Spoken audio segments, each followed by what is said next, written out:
Xe lùi là xe lùi đấu.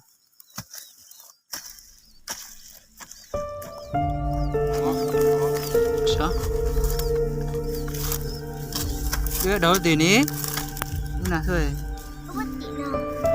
Sao? Không có lắm.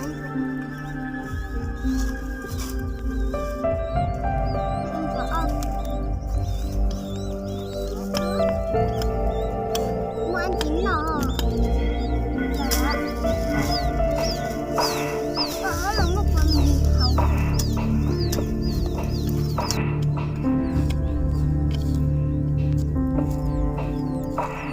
Giá đỡ đỡ đó.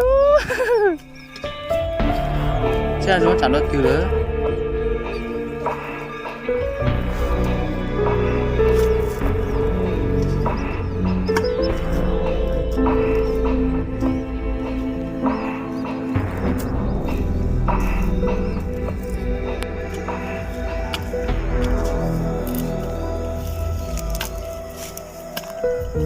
Dạ đây.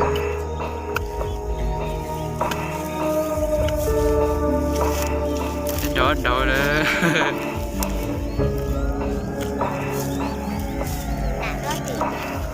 Cho nó hãy đồng gỗ blog tù về Mà thấy cái gì đó. Nó lên theo thần lát lên thần lát. Này có thần lát. Cái này luôn nó gặp lâu nhiều.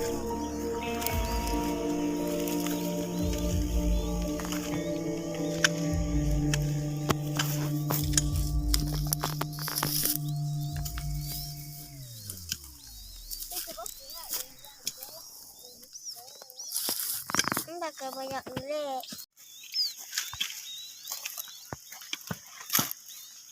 Jangan nào, đi mà mong nghe. chết tự đó. Mình đục tủ.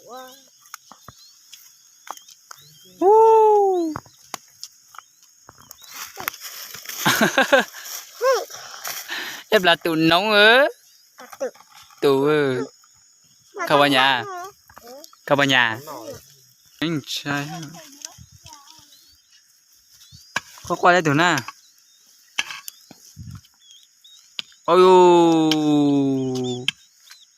Tập lờ lô.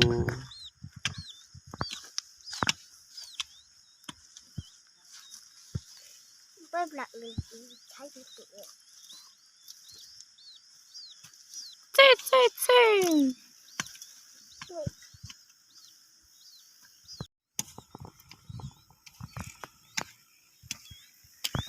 Chết đầu đó. Đầu đó. Không. Đi đâu bao được kìa. Mặc cửa. Nè.